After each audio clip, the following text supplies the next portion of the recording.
Well, thanks for joining us, everyone. This is the third of five of our Ag Econ webinar series for this winter.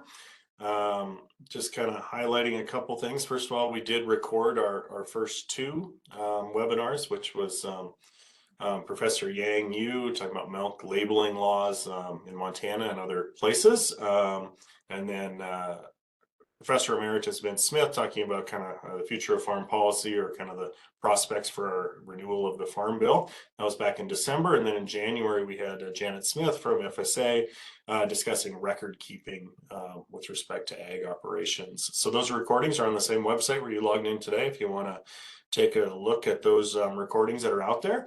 And then if you haven't already, mark your calendars. March 20th will be our next one. And we're going to have Madeline Mason from NRCS talking about NRCS's role in achieving climate resilience. And the other presenter on March 20th will be Caitlin McCulloch, who's with the Livestock Marketing Information Center talking about a cattle market outlook. So that'll be March 20th. Our final one for this sort of fall spring series will be on April 10th. And we're going to have Zane Not Afraid from the Intertribal Ag Council talking about technical assistance that's available for some Native American producers through IAC. And then also paired up on that same April 10th, they will have our department head, Dr. Eric Velasco, giving an update on some livestock markets as well. So, and that'll conclude our series for this winter. Today we have two presenters.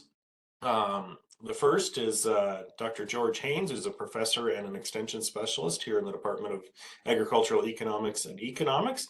And he's going to give an agricultural outlook and kind of a review of where we're at. And then we will have our second presenter will be Jim Auer with the Montana Department of Agriculture, talking a little bit about some of the local food business support that's available here in Montana. Please send questions in via the chat window at any time. We will definitely make it time available at the end of each presentation if you'd like to unmute and ask questions that way. And if you don't want to ask it publicly to everyone, go ahead and just select chat to me, and then I will ask the question when we get a chance, and I'll just say that we've had a question come in, and we won't say where the question came from. So with that, I'm going to turn it over to you, George, and you can take it away. Okay, thanks a lot, Joel. As you can see, Joel's name is also on these slides, so we do collaborate on putting this together.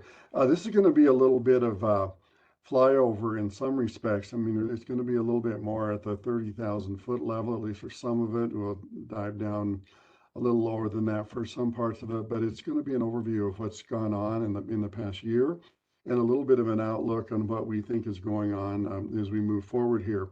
So it'll probably cross over a little bit with what Vince Smith had to say as well. So we'll talk about it in a little bit different framework than that. I think the main things that are going on out there, a few, I kind of lose track of where I'm going in this. There's some really important themes that are out there. One of them, there's been a lot of price volatility in agriculture this year. And we'll talk about that in some depth here in just a minute. China has shown up on the scoreboard again. If you go back to 2020 and 21, China kind of dropped off of export as an export destination for the United States. Things have really changed, and we'll take a look at that as well.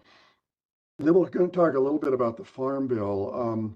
There's a lot of discussion going on out there. In fact, it's been about the last 30 minutes before we got on this webinar today, just looking at the comments just from a couple days ago of what's going on in DC. We'll cover a little bit of that, but give you some perspective and kind of where we think that might land.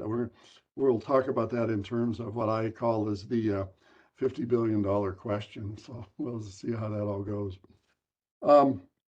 With that in mind, I think as I go through this, we're going to see a ranching sector that seems to be doing really well, a crop sector out there that maybe not doing as well as I think we would hope. But in general, pretty decent, strong agricultural economy here that's had some issues, but we'll hit those briefly. So we'll talk a little bit about commodity prices, about some production and some financial health, and then a little bit about ag policy as we go through this. The most important story, I think, in the last year has been this. if you look back to January, I don't know if you can see that on your screen, but kind of January of 23 to the end of the year. And we actually go out a little bit further than October, just it's not on the graph here, but over that period of time from January of a year ago to December, we had about a 40% increase in calf prices in Montana. That's a pretty remarkable number. The other side of the story, though, it was that from the crop side, it just went exactly the opposite direction. We ended up with wheat prices, at least, that's what I have on this graph, declining by a little over 20%. So a really, a surge, if you will, in what we saw going on in the ranching community, and then really a substantial downturn as we, got into the latter part of 2023 on the crop side, at least on the wheat side.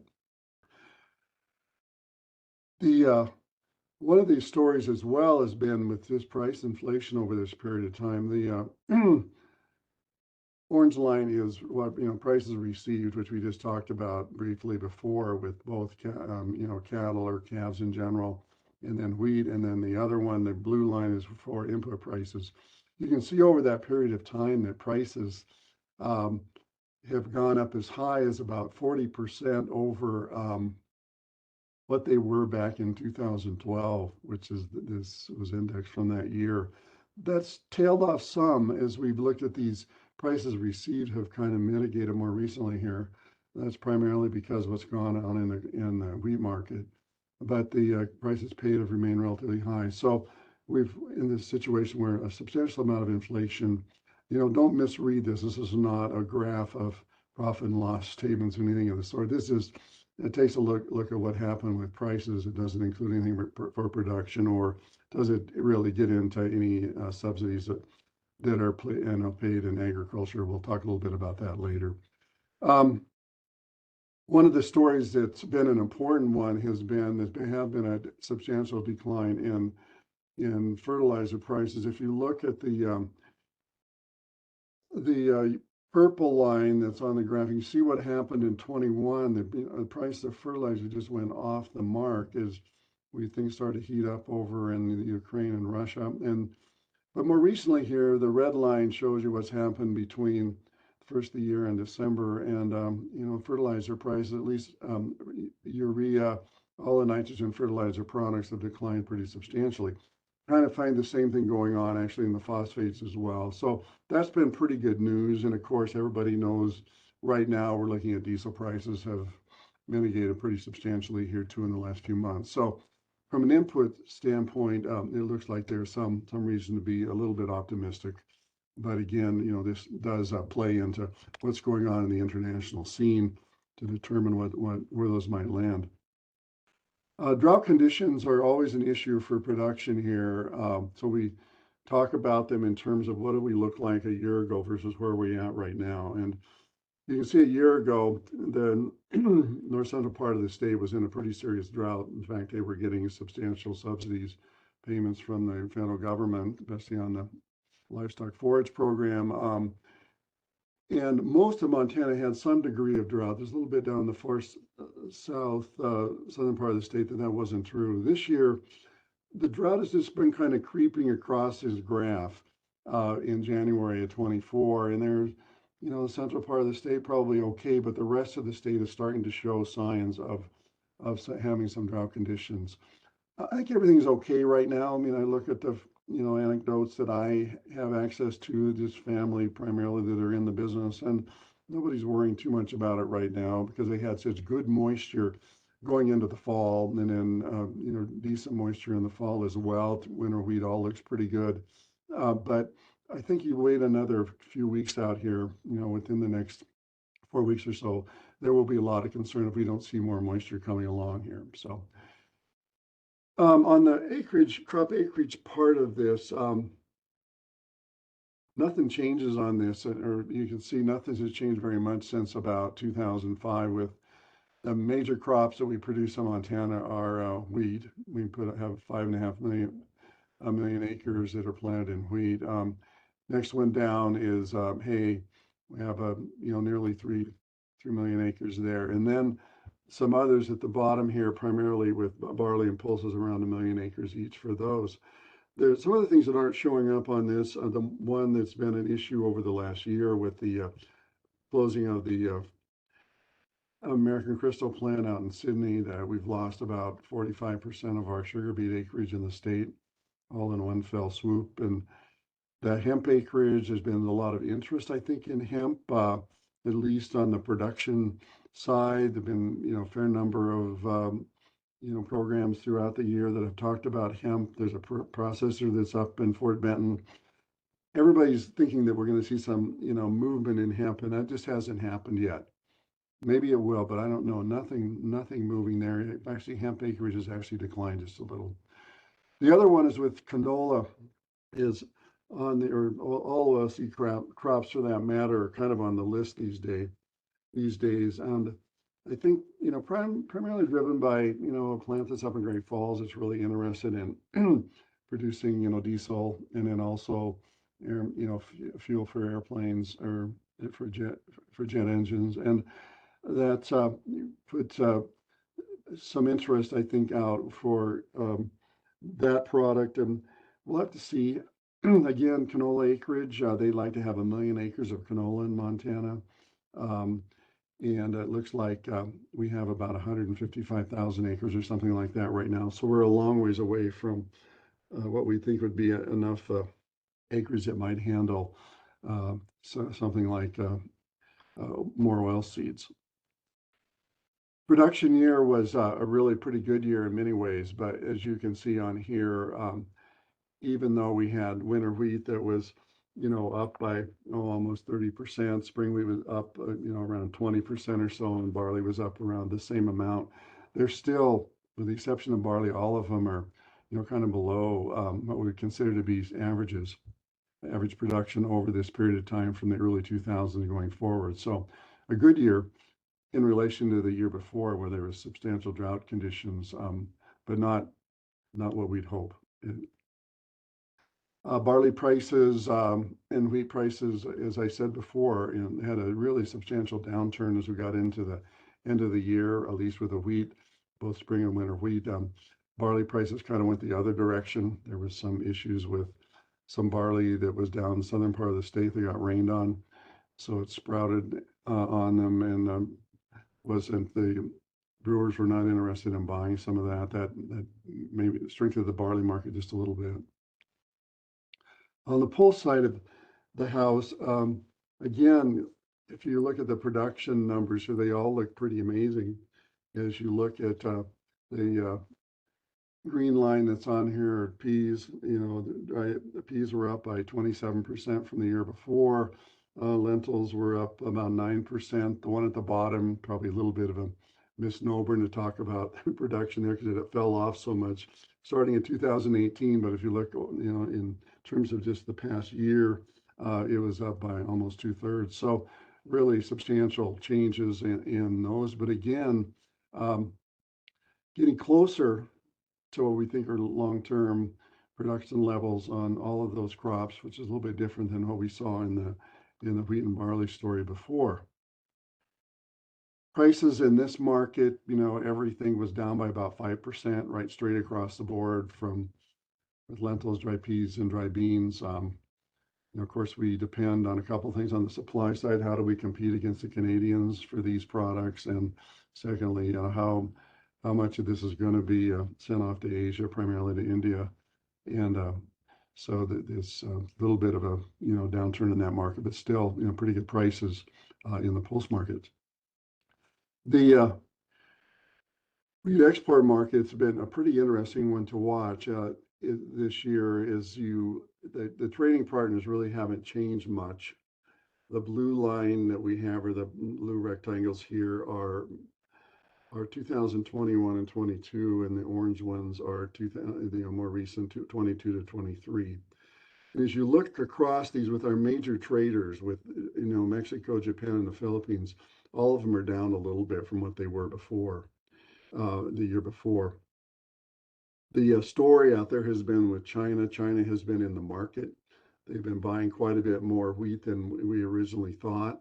So there's a substantial increase in the amount of wheat that went into the Chinese market. They buy about typically we think about them buying about 7% of U.S. wheat, something like that.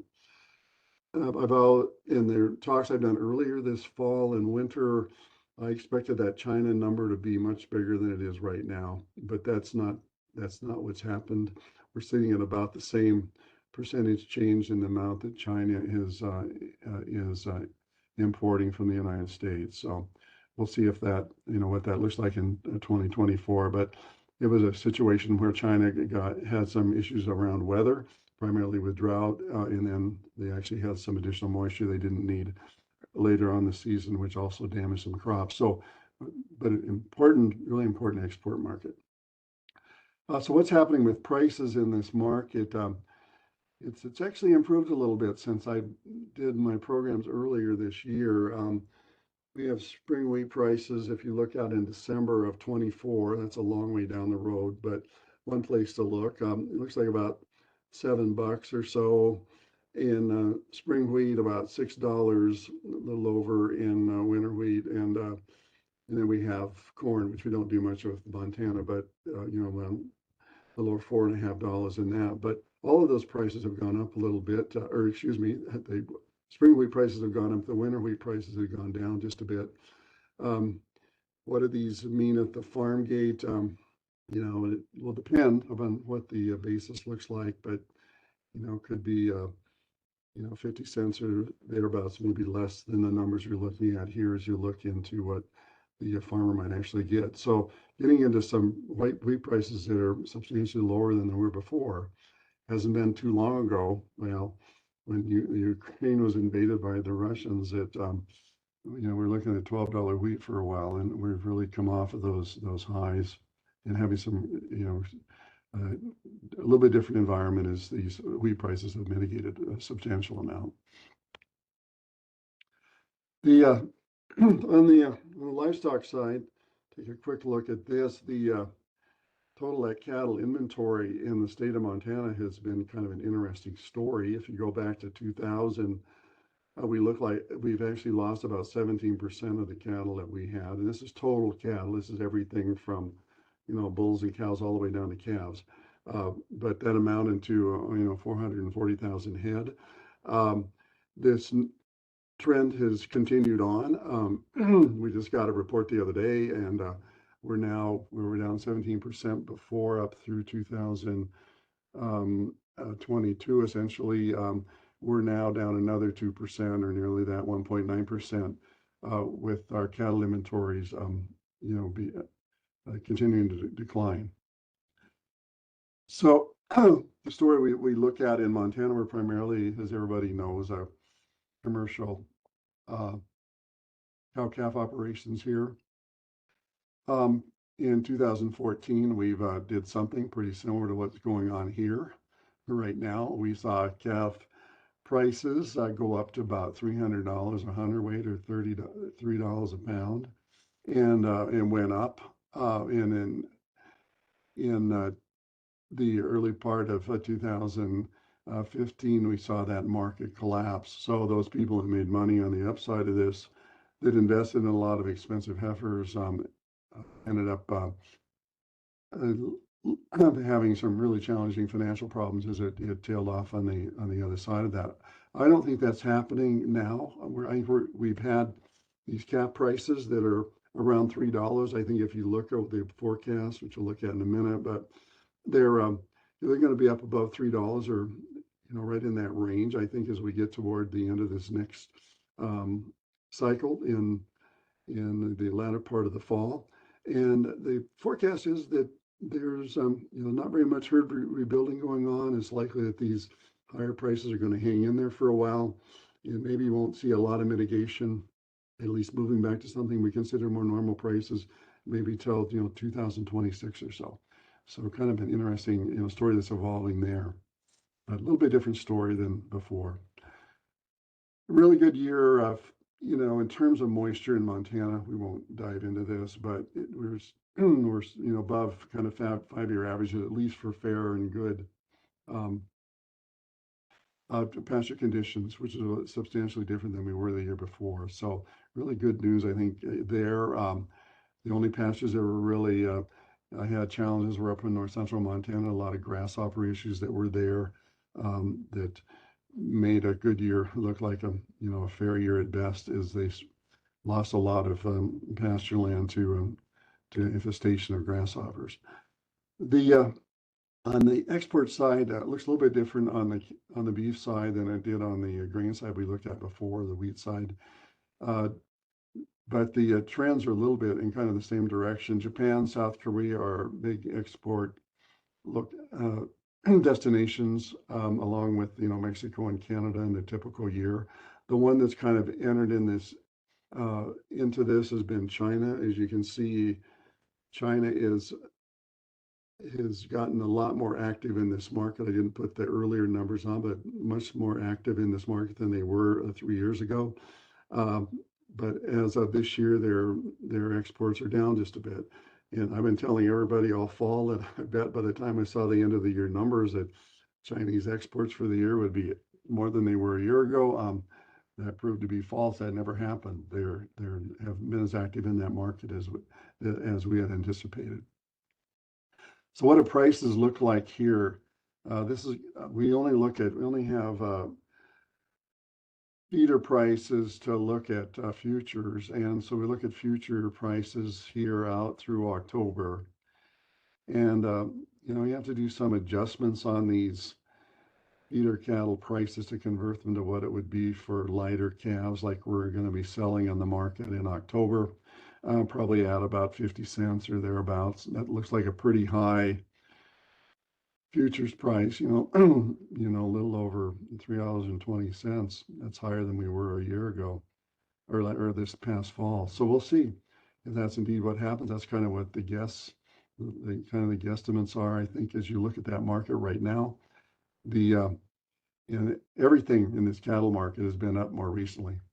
Both the feeder cattle and live cattle futures prices they haven't surged by any stretch of the imagination, but they're still up 7% from just a little over a month ago. So that's a pretty substantial increase.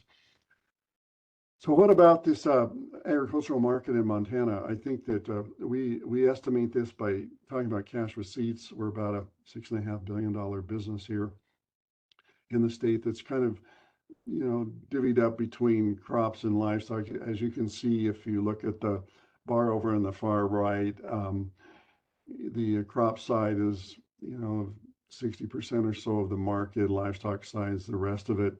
Well, not quite the rest of it, because we have some government payments that are at the top of that. We're not going to get into a lot of government payment issues. We'll get into one indirectly here in just a minute, but all of those are really important to Montana agriculture as we think about the shares of crops, livestock, and government payments. The legislation that's out there now, and if you read any of the farm magazines, this is the hot topic. And everything we have on this slide right here is probably too much to talk about. We'll talk about a little bit of it, though. The most important issue that's out there is with respect to reference prices. And if you think about a reference price, it's just a price floor is all. And what it suggests is that if prices fall below that floor, that you're going to get some subsidy by the federal government in the form of subsidy payments for what we generically call kind of disaster programs. One of those is the agricultural risk program and the price loss coverage program, both of them being programs that are really disaster programs. There's some other debate that's out there about changing the farm bill, instead of looking at output prices like wheat prices, and that they want to look at input prices instead. I don't think that's getting very much traction. There's interest in the IRA. We're going to talk about that here momentarily, and the importance of that as we look at the new farm bill. And then there's something that came on the docket just a day or so ago, that of debate going on in Washington about the idea of trading off crop insurance for more ad hoc disaster aid programs and vice versa. So we'll see what that happens. And the last one's kind of just something for the universities to be concerned about, is there's more public funding that's of interest as well. But I told you we'd talk about this as the $5 billion question. And the $5 billion question really has to do with 2020 and 21 kind of, because there was just a tsunami of subsidy programs that ended up in the agricultural arena. And there was, not quite 50 billion. That's a little bit of an over, a little bit excessive. But on the other hand, they did have smart businesses were able to tie into other things like this thing called the Paycheck Protection Program that had, almost $700 billion in that thing, and farmers could participate in that. So there's this sense about, hey, we had all of this ability to support agriculture back in in the last 3 or 4 years, and now how are we going to get back to those same levels? Can we actually come up with a farm bill that's going to get up in that $50 billion range? When you think about it, we typically have about $25 billion or thereabouts that are in farm programs. So this is a really substantial increase as you think about how we're going to get from here to there, especially in a climate where getting new money out of the federal budget is going to be, a bit of a challenge. So here's kind of what this thing looks like. Yeah, what they'd like to do is take some money from the Inflation Reduction Act. There are a couple of programs that are out there. One of them is conservation programs. The other one's rural development. And that I think right now, as of this morning, I think they're going to get $15 billion or something out of that. So you take 25 billion that they normally would get at 15, that puts you at 40 billion. So you're moving up in that direction. The other part that they want to take some money out of would be the supplemental nutrition program. I don't see a lot of movement in that yet, but there could be. And they'd like to go ahead and maybe, get $10 billion or something like that out of that program. And what they want to do is put that in the farm bill. You notice the arrow takes all of these programs and sticks it in the farm bill. And what they want to do is raise the reference prices for these disaster programs, so that right now, for example, the wheat reference price is $5.50. They want to raise that to something like $7, so that prices of wheat are below $7. They would get some subsidy payment from the program. So what's happened with this? Well, it's been an interesting sort of discussion going on, because you get farmers that are interested in conservation programs that are now pitted against farmers that are really think they want to spend more money in disaster programs. And the conservation programs have been really quite popular. In fact, they're oversubscribed at the moment. And so they say, well, why do you want to take money out of that and then move it over to the disaster programs? And so you have just two positions out there that are pitting farmers against farmers. The other one that's happening is farmers are now pitted against rural communities, because they want to go after some of this rural development money, second line on this. And when they're doing that, they're against rural communities that would like to use that money for something else. As you remember that, farm subsidies are not rural development. That just there's not very much spillover there.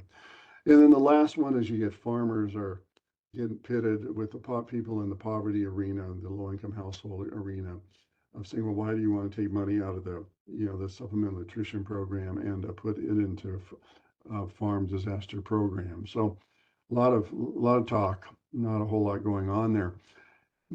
One of the issues I think is timing. I think right now, we've had some pretty strong years in U.S. agriculture. It's a hard time to sell a farm bill. It's going to have more money in it, but we'll see how that goes. That was a discussion in what I was reading today. The other thing that's showing up in this discussion is this interest in changing crop insurance, perhaps giving up some crop insurance so that we can put more money in disaster insurance. And then going back the other way, taking money out of disaster insurance and putting more of it in crop insurance. So a really active debate going on. Not particularly partisan, but a really active debate going on of what we ought to do with those programs. So that's kind of the story. I think long and the short of what I've talked about here. Really, some pretty good years. and a really very good year this past year for ranchers. A little bit more challenging year as you look at what's going on in the crop arena right now, especially with wheat, and see where that all lands. And it's anybody's guess where this farm bill is going to end up. I don't know. I originally thought that we'd have a farm bill by now. That was changed till this fall. I think, right now it could happen anytime between tomorrow and, I don't know, a year from now or something. So it'll be interesting to see what happens with that. So with that, I'd be happy to take a question or two. Yeah, and anyone who'd like to ask a question, feel free to unmute. The only question we had come in while you were speaking was about when you thought a farm bill would pass. And I think you just addressed that question. So are there any questions before we move on to our next speaker?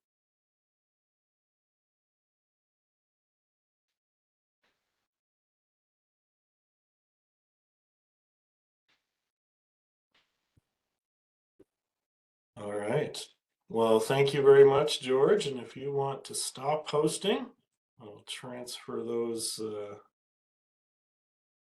options over to Jim.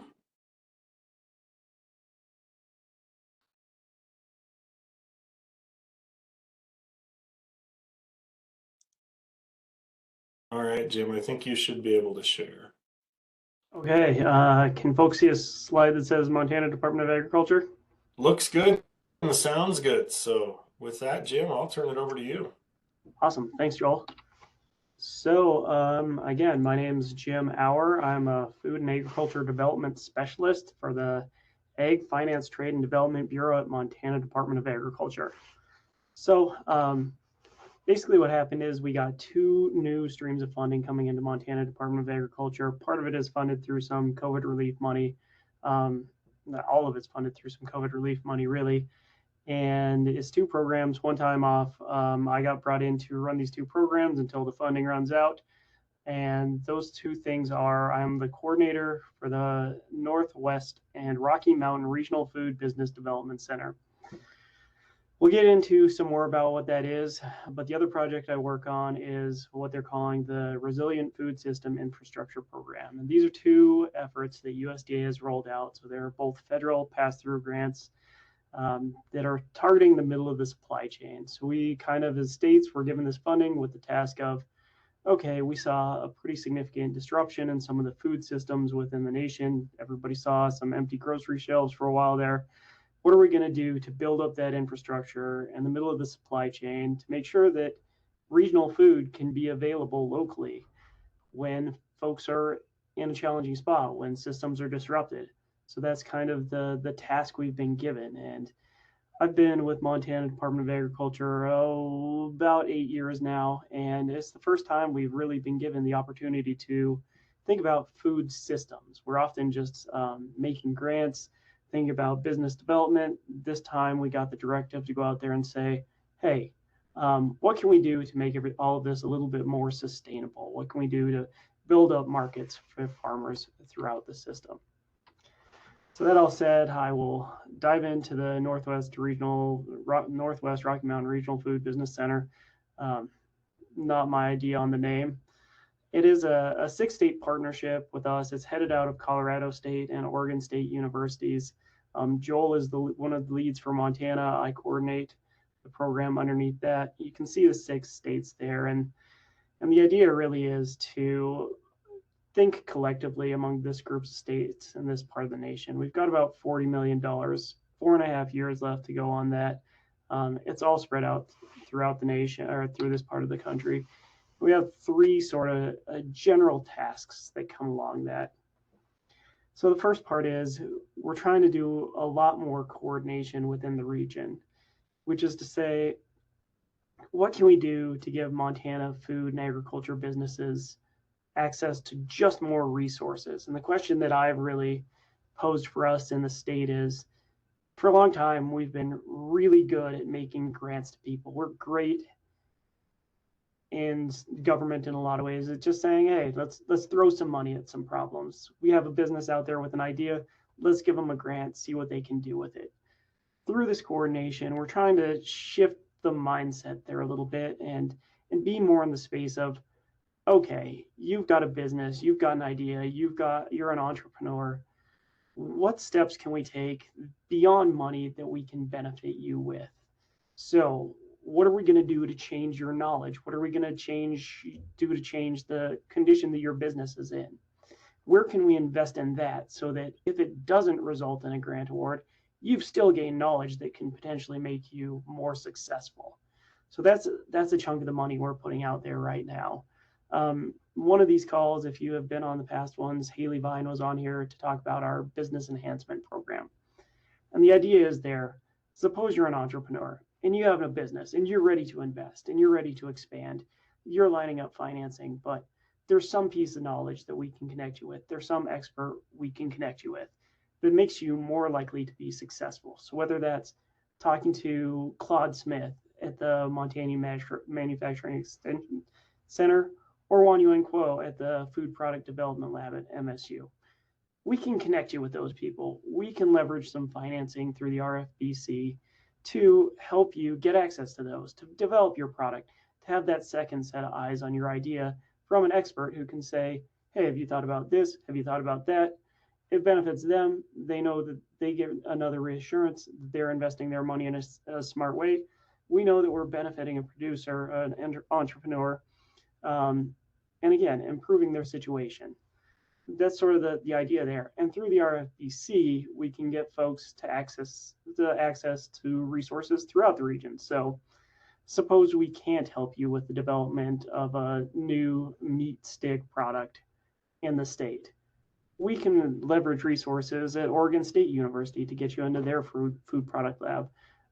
Any type of education, any type of expert that we can find throughout the region through the network we're building, we ideally can connect entrepreneurs to that at reduced or free cost and develop that knowledge base throughout the region, in addition to just offering general trainings that we may be able to leverage from other states. So there's a couple different places we're trying to have touch points with entrepreneurs at, and the whole thing, just focus on meet people where they're at.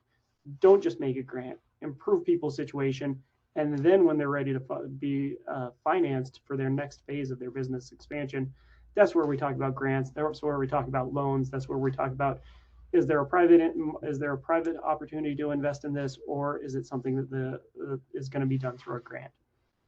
And that's been the biggest part we've been building so far. The next part is capacity building. So again, this gets back to the grant part of it. There is going to be a round of grants through the Regional Food Business Center. It's been really a moving target to talk about what those grants are going to look like. I've been sort of representing Montana on that team to say, this is what, this is our experience with making grants to producers and entrepreneurs in Montana. This is what we should look like, I think they should look like. But it is, being built as a team. So not all of our ideas are being implemented there. So right now we're thinking that these are going to be up to about $50,000 grants. They're going to be focused again on the middle of the supply chain. So building markets for more producers to sell into, allowing producers to diversify what they're growing, and sort of taking an approach where we build the market and we hope that entices more folks to plant new crops, to try new things, to be more entrepreneurial, because we've created a spot where you can potentially sell that at. Timeline, it was January and then it was March, and now we're kind of hoping for the fall to see this roll out. You'll hear about it from us. If you haven't gone to our webpage to gta.mt.gov and signed up for our grant and loan email list, that's where you're going to sign up to find out about grant and loan opportunities through us and whatever other ones we may come across. So again, gta.mt.gov, there's a blue button right at the top. Sign up for the email list to find out about funding opportunities. That's all I'm going to say about that. And technical assistance is another part of this. Again, we're going to try to be bringing in more trainers, more one-on-one technical assistance opportunities.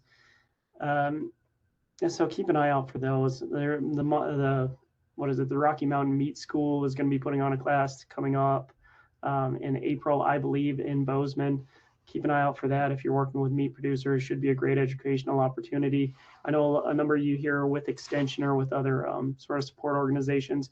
If there's a need out there for a training topic, for an education topic that you're just hearing over and over again, reach out to our office. We can organize the funding to say, bring in a speaker, whatever education is needed out there that you're seeing. We want to be able to leverage that. And even if it is a one-on-one thing with an individual business, we want to be able to bring that in and educate folks. So I did touch on briefly the business enhancement program. Again, this is where we find a case of an entrepreneur that is just like, they need some kind of education to take their business to the next level. We're here to say, okay, great. Connect with your local Food and Agriculture Development Center. I have a link to those programs at the end of this slideshow if we can share it out. They're going to be the ones who can talk to you, look at your business, figure out who's the right person to connect you with to get one-on-one TA. And again, we're just trying to connect folks with resources to make better, more informed decisions. It's just as simple as like, we want to make you smarter before we even start talking about financing or grants or any of that, and connect you to resources and connect you to the people who know what they're doing and can help you get through the process or help a business entrepreneur get through the process. That's all I'm going to touch on with the Regional Food Business Center. There's a lot of moving pieces there. We don't totally know what this is going to look like at the end, but I can tell you right now, connect to a Food and Agriculture Development Center. They're going to be the entry point to resources that we can connect you with. And as we see opportunities to develop more resources, that's the idea of what we're trying to do here. So I'll leave that at that. The second part of this is the Resilient Food Infrastructure Program. We just closed out the first round of that grant that was really focused on infrastructure. What you can look out for next is if you're working with folks, if you are a person who's working in the middle of the supply chain, we're going to be doing a round of equipment only grants. So for federal grants, that means one piece of equipment in your business over $5,000 to be federally considered equipment. It can be, they're taking an interesting view on what specialized equipment means. And that what they're saying now is that if you need a delivery vehicle with a refrigerator on it, we can pay for that with federal funds, which is a pretty unusual situation. Again, if you're a processor, if you're a manufacturer, if you have one piece of equipment that opens you up to access new markets, we have funding that we can potentially grant out to do that. Right now, that pool is at about $1 million is what we're expecting there. Things change, and we'll see how that goes. Again, though, projects that are going to make more local food available locally, that's what this funding is for. If you're working with those folks, again, reach out to our website, look at that. That's what we're trying to do there. Anticipated posting date, probably late March, early April, depending on how full my calendar gets. So again, 2 grant opportunities we have coming up. RFBC Business Builder, probably in the fall. RFSI equipment only grants, probably in the spring. All focused on the middle of the supply chain. Again, the idea is resiliency. So that's who we're targeting. Middle of the supply chain folks, adding value to products, keeping more Montana products in the state, which has been a lot of our sort of marching orders on what to work on for a long time. And hopefully we can move the needle on that. I did promise to share a couple other grant opportunities to look for at rural development. So the value added producer grant is posted right now. That is up to $250,000. It does require a match. And I don't know that match right off the top of my head, but it is a really unique grant award where it is focused on marketing and it is focused on it can be used for day-to-day operations on at your business or at your organization. Whereas a lot of what we're doing, again, we're focused on one piece of equipment. We're focused on, business expansion. This is really focused on, okay, how do we raise awareness of your product? How do we pay for marketing? How do we build you a website? Things like that. So it is a unique opportunity. It is a burdensome application. I'll warn you in advance. But again, our food and agriculture centers, they have a lot of experience in developing those applications, and we've been incredibly successful in the state in leveraging those resources and getting them into the hands of Montanans. So again, I can't say it enough times, reach out to your local food and agriculture development center. they are all experts on getting VAPG funding into folks' hands. The other program is REAP, which is Rural Energy Assistance Program. If you are working with producers, if you are a producer looking to implement some energy saving types of project on your operation, REAP is going to be a great resource for that. It's pretty flush with funding right now, and it's again, food and agriculture centers are right now have funding to support those applications. So they literally are being paid to help folks develop those applications. So go look out for that. And links, I stuck these in here. I assume, Joel, that we can share these slides. A number of things in there.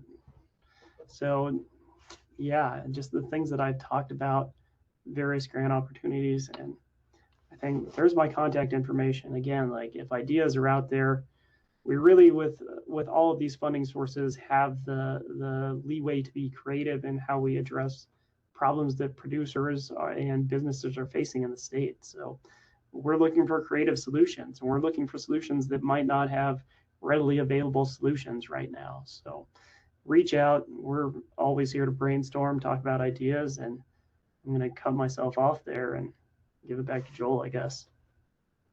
First of all, thanks, Jim. I will post these slides with the recording to the same page you logged in from today. So if you want access to those websites, that should be up and available by tomorrow on our website. So you don't have to frantically scramble as Jim flashed those websites by. They'll be available for you there.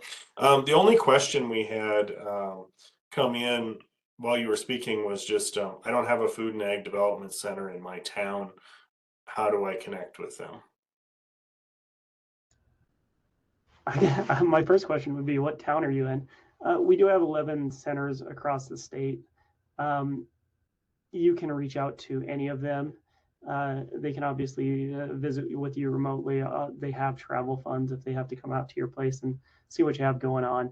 Just find the closest one, or if you happen to have a connection to one of them, reach out to whoever. They're intended to be a network. So if one of them can't help you, another one will. All right. Are there other questions?